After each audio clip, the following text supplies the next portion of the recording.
The world has changed tremendously since the pandemic. Technology is driving rapid change due to the exponential growth of AI-based tools and the normalization of working from home. Much has been written on the differences between millennials, Gen Z, and baby boomers. However, most of it misses the core reason these groups are so different. Every new generation throws shade at the older generation. The phrase, "okay boomer," originated as a dismissive retort or comeback, and not surprisingly, it gained popularity on social media platforms, particularly TikTok and Twitter, in 2019. The phrase encapsulates the sentiment of Gen Z, the generation born between the mid-1990s and mid-2010s, who feel frustrated by the perceived condescension and lack of understanding from older generations. In 2020, Gen Z and millennials made up 50% of the US workforce. By 2025, they will make up 75% of the global workforce. So baby boomers must learn how to work with them. Most baby boomers say they want work-life balance, a line between the time they're working and the time they are not. Many want a hard separation between church and state, a Chinese firewall. In other words, when they are not working, they don't want to think about work or see their phone, let alone look at or respond to anything on it. My favorite movie of all time is The Matrix. Ironically, some Gen Z weren't even born when the first Matrix came out in 1999. In the movie, the line, "There is no spoon," is a reference to the idea that reality is subjective, a construct of our perceptions of the world. What we perceive as real, what we believe to be possible or not possible, is actually an illusion created by our minds. I'm reminded of Henry Ford's quote, "Whether you think you can or think you can't, either way, you're right." The line between work and play never gets blurred because there really is no line. It too is an illusion. There is no line. There is no spoon. The line only exists if you're doing work you don't like. In the industrial age of the 20th century, a majority of people did work they didn't really like. They did it for the money. Personally, I have never done work I didn't like just for the money. But in my youth, I also had to deal with the consequences of that decision, like unreliable cash flow and lack of credit facilities. But to quote a Chinese proverb or curse, "May you live in interesting times." Gen Z don't want or care about the separation between work and play, but many also don't even see the difference between work and play. They're doing a job they love. They're creators, influencers, YouTubers, or gamers. Moreover, they're really not interested in doing jobs they don't like anyway. And I think that's the core reality baby boomers don't understand. Young people don't have to take shitty entry-level jobs they don't like.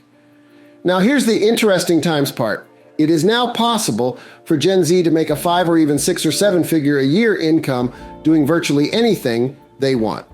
Due to the democratization of technology and knowledge through platforms like YouTube, if you're a young, ambitious, focused individual, you can monetize your story and create a lifestyle that revolves around your passions.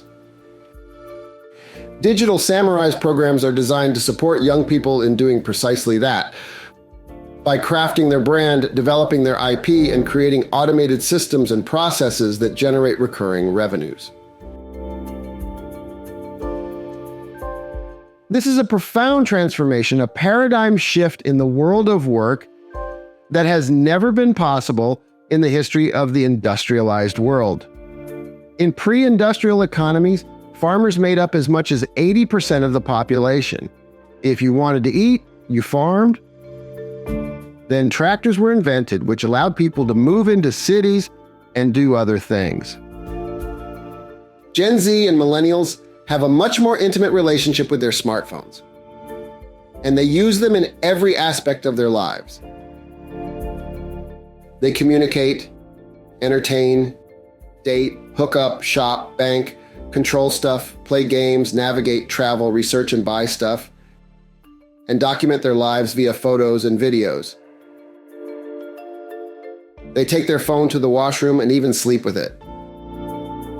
They are constantly interacting and communicating, even while doing other things like watching TV, doing chores, or talking to others. At work, they wear headphones and listen to music and chat while working, much to the dismay of their baby boomer bosses and managers. They do not see it as a ball and chain, an obligation, as many baby boomers do. Quite the opposite. They see their phone as part of their identity, an extension of themselves. I think that is a key point the older generation just doesn't understand. To young people, the phone isn't an appliance, a gadget, or an affectation. A millennial's ideal life is one where they are the tastemakers, the influencers. They have status and notoriety, and they spend their time doing what they believe will make a difference in the world, getting love on social media and getting paid for it. They don't struggle with work-life balance issues. There's no line separating work and play. There's just what I do and who I am. For many, work is who they are, not what they do. In other words, they want to design and create a life around work they love to do, with technology tightly integrated into and supporting every facet all the time. They communicate much differently than boomers. They prefer to text, and they rarely voice call someone, much less use voicemail. Call a Gen Z, and you may get a text reply that says, "Why don't you just text me like a normal person?" But their texting is far more layered and nuanced than boomers. Gen Z use a variety of methods to accurately convey their thoughts. They use the most efficient method of conveying what they mean or feel in the moment. They may use words, or at least their short form for words, for something simple, and emoji to convey feeling and emotion in response to something being discussed. They use pictures, screen captures, and real-time camera shots to describe something, rather than waving their arms around like they're playing a crazy game of charades, or blathering on in a vain attempt to describe something a picture could convey in a split second. No offense, boomers. If they want to go somewhere, and a boomer starts giving them cryptic directions because they know a faster way to get there, if they follow X and turn at Y, they will likely give them a weird look and interrupt. Or depending on how impatient they are, wait till the boomer's mouth stops flapping, then politely ask them to just text me the address so I can copy it to Google Maps or Uber. The younger generation does not need to talk because they have developed a language that is more accurate, more efficient, and more natural to them. Voice is highly inefficient for many tasks and requires the other person to wait while you say something that Gen Z likely think could have been conveyed easier and faster another way. On top of that, with voice, you can only speak to one person at a time. Gen Z routinely have conversations with more than two people in more than two places. That's why they will often use texting to communicate even if they are in the same room or sitting right beside each other. Boomers find this behavior truly strange and often bemoan the loss of personal interactions that the younger generation is missing. What boomers don't understand is Gen Z have much more complex interactions that are not necessarily linear or bound by location or time. They routinely have 3 or more conversations going on simultaneously with friends in multiple cities and time zones. They efficiently use images, links, audio recordings, emoji, and real-time camera grabs to convey their thoughts much faster and often more accurately than talking. And since they have grown up with the tech and honed their unique way of communicating, it is effortless for them to do what boomers would consider a major chore. In a world where the only thing that really matters is brand, context, and freshness, speed of execution is everything.